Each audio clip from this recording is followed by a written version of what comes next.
All right, welcome into KC Sports Tonight. It's Bills week. It's become a rivalry game for Kansas City.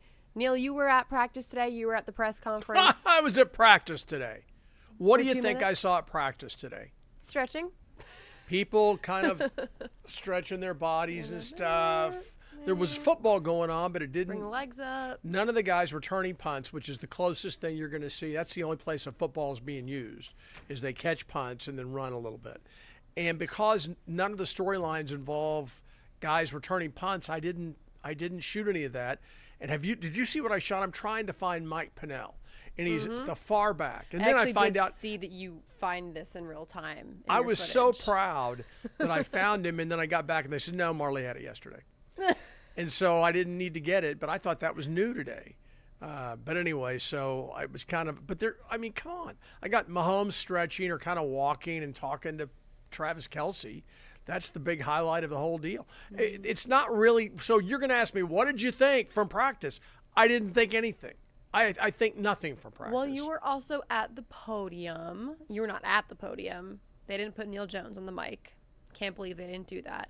But you were there for podium. We heard from coordinators, Chris Jones. Chris Jones talked a lot about Mike Pennell coming back.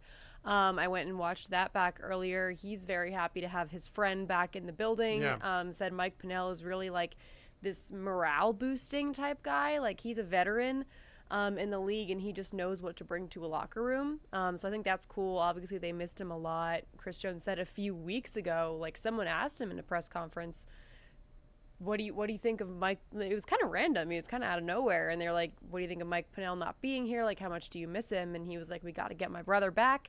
Well, it's fate. He was released by the Bengals the other day, and the Chiefs immediately scooped him up and immediately signed him to the 53-man roster. Yep. Back at practice yesterday. Today was day 2, and it was all smiles. So what else? What other big notables did you take away from either Chris Jones or the 3 coordinators? Well, I heard some Taylor Swift music. Yes, Chris Jones walked in with Taylor Swift. The rocking. Fate of Ophelia, and then he sang. And then he did sing a little bit. And did you see that? You didn't see I that? did. Oh, I saw it. What did you think of his singing? How would you rate it? I think he's a better dancer than singer, but he's not bad. He's okay. Yeah. He is one of the most interesting people at the podium. He is. He's a good enough player, and he's been around long enough that he's not afraid to be himself. Mm-hmm. And when he gets mad about stuff, he's not afraid to show that he's not happy about stuff. Like, we're not supposed to name with the officials, but they got to quit holding me. I'm getting held. He'll say stuff like that, whereas other people won't go there. Mm-hmm. So I love being able to be in there when he's being interviewed. You never know. You'll ask a question that's a bad question, and he turns it into a great answer. And then sometimes you ask great questions, and he doesn't, not interested in that. I did notice today, I was talking about this with Marlia in the sports office. He has worn the same exact hat and the same exact shirt, and now he's added that the leaf bandana into the mix every Thursday for like at least a month now. It's an interesting I wonder look. if it's a bit. Like, is he waiting for us to catch on? I don't know. It's an interesting. All I'm thinking about is, are they in focus? Am I getting audio? Are they, when they move, am I moving the camera with them, and then I'm writing down notes? Am I filming them when they're singing The Fate of Ophelia? Yes. And when that happened, I went, that's going to be on television tonight. Yep. Because not a lot of singers back in the 1990s locker room. Not a lot of guys. The one singer on that team in the 1990s, the Chiefs, was Marcus Allen, but he would sing on set. On the Marcus Allen show, he would start singing on set with a lot, 250 people in the audience. By the way, I think that our sportscasts would be much better if we had a live studio audience who could cheer when it's good news, and could boo if the referees make a bad decision and we're doing highlights. That's what we need to be doing. Make it happen. That could be your legacy here, Neil. Yes. Making that happen. Yes. What do you think my legacy would be? Probably torturing my coworkers is my legacy. No. Well, okay, you asked me a question. What do I think? I think that this is the one week that the coaches don't have to worry about, are the guys going to be ready to play? Because these Chiefs-Bills games have become big television. They're on prime time, or they're in a prime spot on networks. And, you don't see them at noon. They don't kick off at noon Central. These are games that are going to be played at night in prime time, or they're going to be played in that afternoon time slot for a national doubleheader. So CBS will have a regional game first, and then we'll have the Chiefs game will be the national game. You'll see our favorite person, Tony Romo, and our second, somebody I really like, Jim Nance, doing the game. And I don't dislike Tony Romo. I don't listen to him very much because we're at games and we're working. Yeah. So I don't have the same issues that fans have with him because I don't listen to him that much. But anyway, so that the A crew for CBS will be there, and the coaches don't have to worry about it.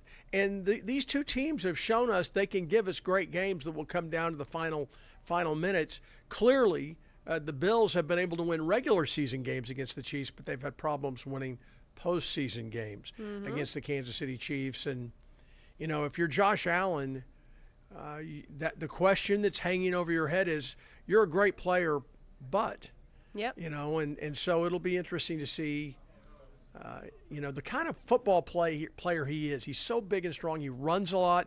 He's the guy you could see having a severe knee injury because he gets hit in ways that a lot of quarterbacks don't get hit, because when you run the football, you are no longer a quarterback. I think that the referees do give you a little more latitude and a little more protection with guys going up around your head, whereas a running back gets blown up and, it's a running back. But at the same time, you don't get 100% protection. So he's a guy that's career might not last as long. I think we've seen that with running quarterbacks. They don't last as long as quarterbacks who sit back in the pocket. So it's interesting to me. We're not going to see that this week because this is not a do-or-die game. But if they meet again in the playoffs, I do think the pressure gets ratcheted up for Josh Allen and that football team. Yeah. Do you consider the Bills to be the Chiefs' biggest rival right now? I think that maybe if you ask the players, they might feel that way. Although everybody on that team that's been around for 2 years will remember what Denver's done to them. Mm-hmm. I mean, Denver knocked the heck out of them in that game at the end of the year when they didn't play their starters. They didn't play their starters, but I don't think anybody thought they were going to look that bad. It's because the Broncos were playing for a playoff spot and they rolled over them. But then the Broncos played toe-to-toe with them in the game earlier in the year at Arrowhead, a game that had to be bailed out by a field goal block on a chip shot field goal, something that just never happens, but did happen. Give the Chiefs credit for Dave Tobe and those guys for getting it done. But the fact of the matter is the Broncos were every bit as good as the Chiefs that day. And then the game before that was the game they played last October, 2 years ago in October, in Denver, and Denver got 4 or 5 turnovers and they just beat the heck out of them. So I do think that maybe they've got the Chiefs' attention and they're going to know, okay, there are no excuses. We're playing our starters this time, and the Broncos are maybe the team to beat in the division. They are the Chargers. And so to answer your question, I think that before the year started, that you might say that. The Bills, that Bills game is a big game. But now you lose to the Chargers, so you're behind the 8 ball with them. And if you lose on the road to Denver, you'll be behind the 8 ball. Suddenly, I think that they might have potentially 3 big-time rivals on their schedule. Yeah, I agree. And I think that Chiefs-Bills, at this point in time, it's going to get more national attention than Chiefs-Broncos, because people who aren't maybe fans of the team or follow either team closely don't realize the division rivalry hatred is there between the two. But it seems like in national terms, people are just more likely to tune in to Chiefs Bills because they're who always meet in the postseason. Well, this is a quarterback-driven league, and these are 2 of the best quarterbacks in the NFL. They make dramatic plays. They are both very exciting to watch. And do you like Josh Allen?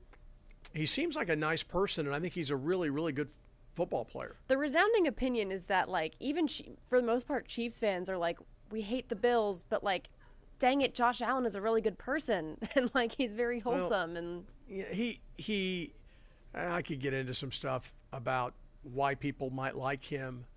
I think that it's funny. I really liked.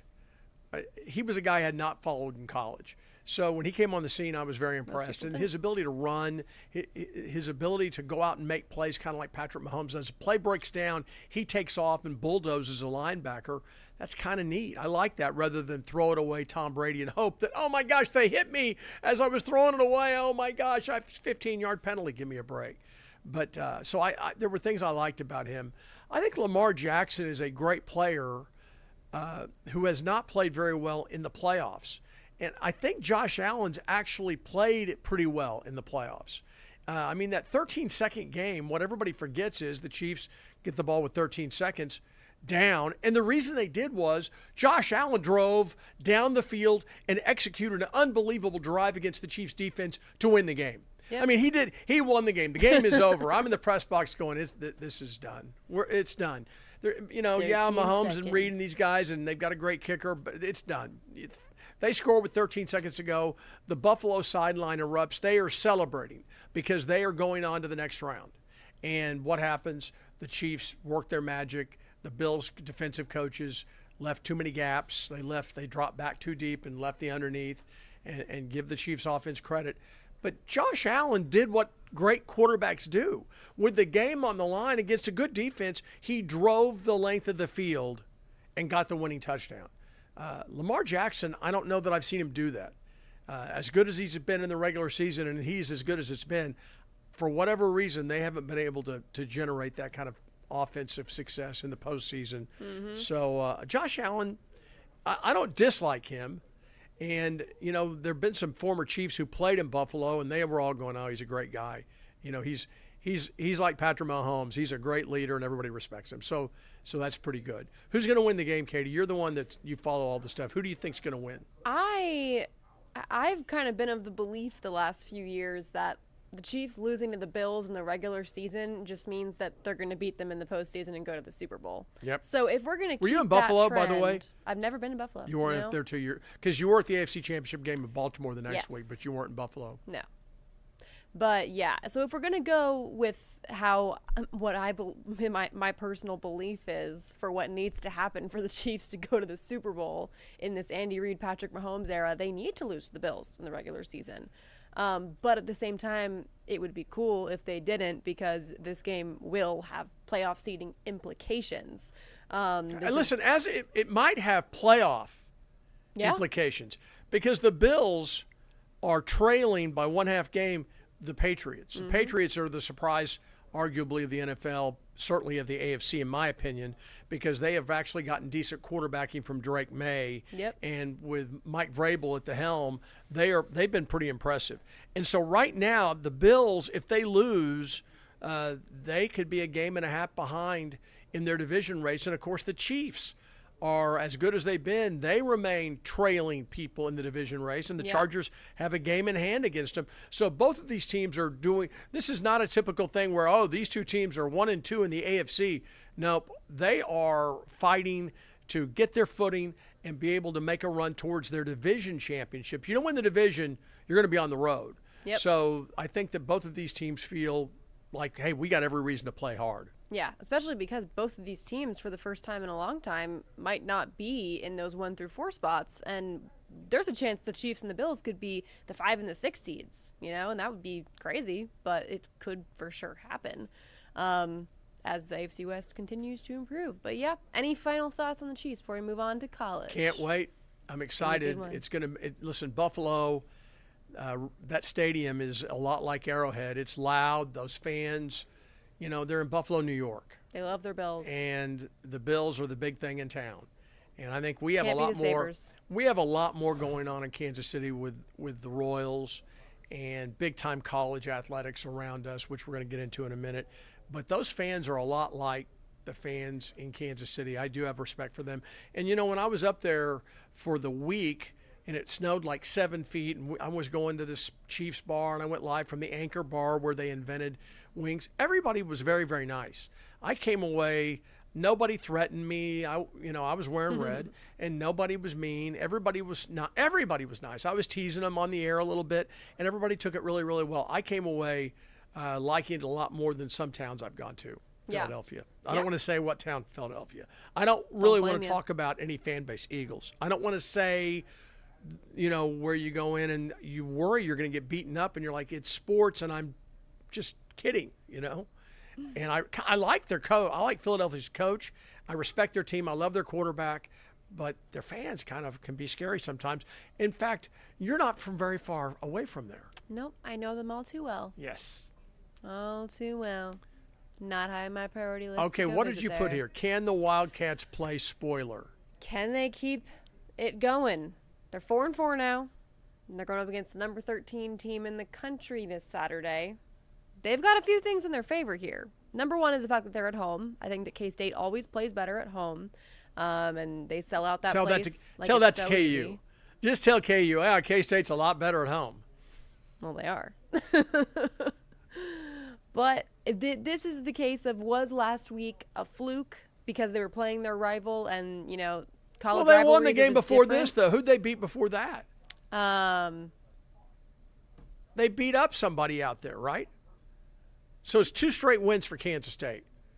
You're making me look back And at they the did it schedule with now. and they did it without their running back. They beat TCU. TCU's got players. I don't know if they've been really good this year, but okay. they have players. They're right there in the heart of Texas, deep in the heart of Texas. They had a song about that. I don't think it was about college football, but you know what I'm saying. They have players at TCU, and K-State beat them. I think K-State's righted the ship, and I'm going to the game. I am thrilled.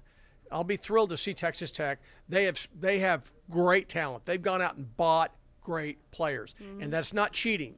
They have been very aggressive, and they've gone out, and we've talked about it. Their defensive front cost about as much as the Chiefs, and so it'll – no, I mean, they loaded the table to get those guys. I'm laughing because it's true. And they got great offensive tackles, so it'll be interesting to see how K-State lines up and plays. Will they win? I don't know. I was talking to a dyed-in-the-wool K-State grad who loves the Wildcats, who said, they're going to get killed. Texas Tech's going to kill them. So I don't know. I can't wait to go out there and see the game. Yeah. I think this game, it's going to come down to the trenches because of that $5 million defensive line and the fact that K-State's offensive line is not what it's been in recent years. And you can chalk that up to their coach leaving for the NFL. He's now the Cowboys offensive line coach. They had maybe the best offensive line coach in college football before he left. And these are all very new guys. Like their offensive line for the last 3 years before this season were all 5th and 6th year guys who had been there forever. And these are just younger new guys, and they haven't performed to the standard that's been set for K-State's offensive line in recent years. But Katie, how did they, when you think back to Saturday, which I know you don't want to think back to because it was very, very rainy and you spent the whole day with me. 2 reasons not to remember it. So true. But think back. The biggest plays, for the most part, came through the air. Avery Johnson laying it out. He, clearly he's got something going with the kid that had the big game. Jace Brown. Jace Brown has been their top target, and when he's been healthy, he's been really, really good. But for whatever reason, KU was not able to double him and take him out. They made a lot of plays through the air, and that makes me think they have a chance. Nope, we don't know. I haven't heard whether or not they're going to have their starting running back back, and if they don't have him, it's an issue. But I think right now it's a question of redshirting Dylan Edwards. Well, if Avery Johnson has to run a whole bunch, I don't think it's a good sign. Yeah. But if they continue to execute the passing game, and I don't know what kind of secondary Texas Tech has, then I think Kansas State's going to be able to hang with them. It's a big if. I don't know what the weather's going to be like, but they were able to throw the football on a windy, rainy day in Lawrence. So I think Kansas State has got a puncher's chance, especially if they're able to dial up their offense. They also took the football away. Yep. And so they got consistent pressure on the quarterback. I don't know that they'll be able to necessarily do that against Texas Tech. But it's going to be exciting. I love going out there. As you know, it's just a great atmosphere for football. You walk out there at the stadium and you look around. It's like going to a basketball game at Allen Fieldhouse. You go in and you go, okay, these people have been waiting for this for, in some cases, weeks and months. Oh, I can only go to one game. I get to go to one game this year. It's a big event. That's why they play so well at home. It's the same way at the University of Missouri as well. It's going to be that way next weekend when A&M comes to town. Yeah. It's going to be very exciting. So I can't wait And A&M, because Missouri has the week off, that they're kind of a little bit out of sight, but they're not out of mind. I think that's going to be I think that Mizzou is on how many games they got left, 3 or 4 game schedule to go to the playoffs. If they run the table, they will be in the college football playoff. They have no room for error. They can't lose any more games. But if they went out, they're in. And as we have seen, nobody's blown them out. Yeah. Not Alabama, Now not it just anybody. comes down to, it looks like Bo Prabula is not going to be playing against A&M because it looks like his Coach Drinkwitz said that there's no timetable for his return, which leads me to believe he will not be back in the regular season. And the report did come out of the Columbia Daily Tribune saying that that's also likely. So it also comes down to, can Mizzou perform with its, I guess, technically third-string quarterback? No, not technically. He was a Third-string third-string quarterback coming in. He was a true freshman, a world of talent, and played decent against Vanderbilt, but who doesn't have snaps. I mean, we heard the coach say, well, this is Bo's only his 4th start. This is only Bo's 5th start. Well, this kid, he's 18 years old.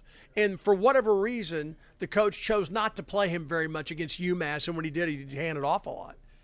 That he should have played every snap after they got Prabula in to get the 14-0 lead on a bad team, and then he needed to run the offense. Every play that you run it against UMass. And maybe you only beat UMass 28-7 or something because you got a young quarterback, but you come out of there with a world of experience, and you need that, especially when you got quarterbacks who like to run a little bit like Bo does. And so there's always the possibility he's going to get hurt. They're lucky it didn't happen earlier, Katie. That's all I can say. Yeah. Well, Mizzou plays next week, so we will get to KU now because KU is also home this Saturday, hosting the bottom-dwelling team of the Big 12, Oklahoma State.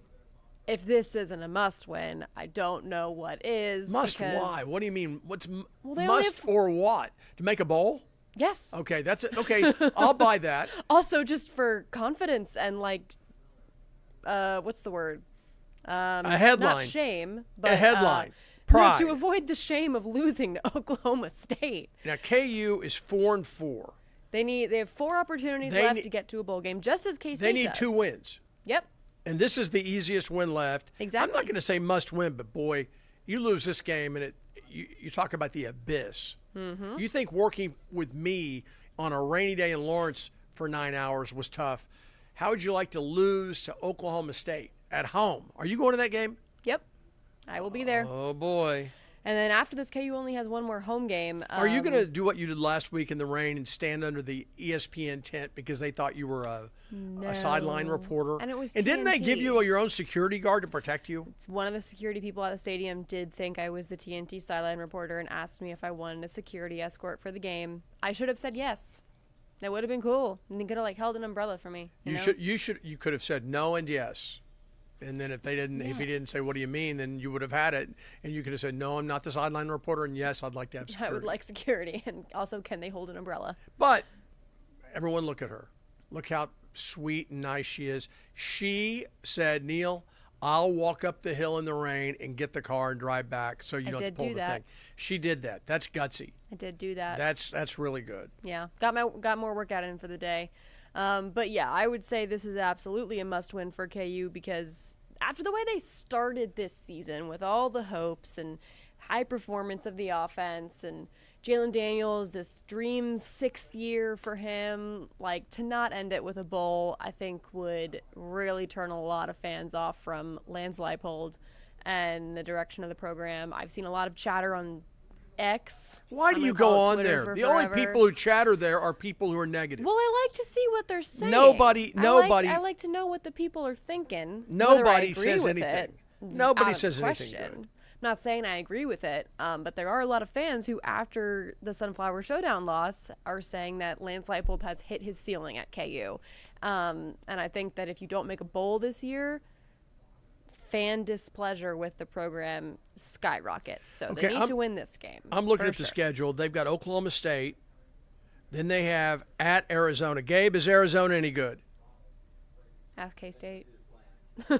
He says he's an Arizona State grad, so he doesn't know what he's talking about probably. He says they're not very good. Iowa State has been on the ropes. and that's Yeah. it. That's on the road. So, and then Utah at home. Utah's currently ranked number 24. Yeah. So you may be right. I'm right very frequently. Like I said, occasionally you're right, and Sometimes I'm right, but maybe you're right. Maybe this is kind of a must-win game if they're going to get to a bowl. I'm not going to go. Look, are you so addled that you, as a fan, I'm talking about you, are you so addled as a fan that you actually believe that Lance Leipold isn't doing a good job? Do you remember where your team was? Kansas State was terrible back in the forever. I got news for you. Kansas, that stretch of football was worse than what Kansas State went through, if that's possible. So, no. I'm of the belief that Lance Leipold has a job at KU for life. Well, I don't agree with those fans. I don't know about life, but anybody who's unhappy with him needs to take a step back and remember where they came from. Yeah. Literally just 4 years ago, 2-win season. So. Well, I mean, I could think back when they didn't win at all. I mean, and they didn't win conference games ever. And listen, there's going to be a reshuffle of the decks in football. I mean, there is. There's going to be some sort of a super league or something. It's not going to be. And there's going to be some schools that fall out of it because people are going to go, look, they don't bring enough to the table for them to be on this life raft. Okay. We need the teams that are going forward need to have television audience, need to be able to bring in viewers, need to be able to generate profit. And Kansas needed to fix their stadium. They needed to fix their program, and they have done that. They're in the process of fixing the stadium. They're not quite halfway through, but as you and I have talked about, it's pretty neat over there right now. Yeah. And even I asked Lance Leipold, I asked him, I said, what did you do with the stadium? And he went on, oh, man, this is awesome. So, I said, Chris Kleiman, I asked that, the K-State coach. So Kansas is taking the steps that were necessary to guarantee that they're going to have a spot somewhere, somehow, whenever this thing shakes out. Yep. But I wouldn't be surprised if there are some schools that we've thought were really good that might find themselves on the outs because of facilities, lack of success, and lack of television market. Yep. Well, before we go, super quick, Neil, you said we were wrong. We were wrong about the Sunflower Showdown. KU did not get the win. A lot of people thought this would be the year.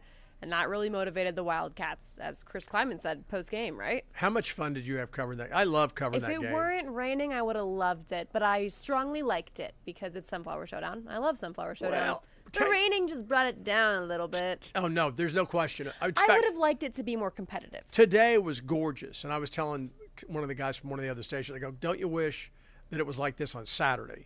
A beautiful day, because that was a great atmosphere. The fans came out. It was special. I really enjoyed it. Yep. We're very seldom wrong, but we were wrong about that. Do you think we'll be wrong about anything that's coming up? Well, I think this K-State Texas Tech game is going to be a very tough one, and I really don't know who I'm going to pick to win it because I'm not sure yet. I got to do more thinking, but I do think that KU should beat Oklahoma State. Oklahoma State's terrible. Yeah, I don't think there's any question about that. All right, Katie, thank you. Thanks for joining us. Have a good one. We'll see you back here tomorrow at 5:30.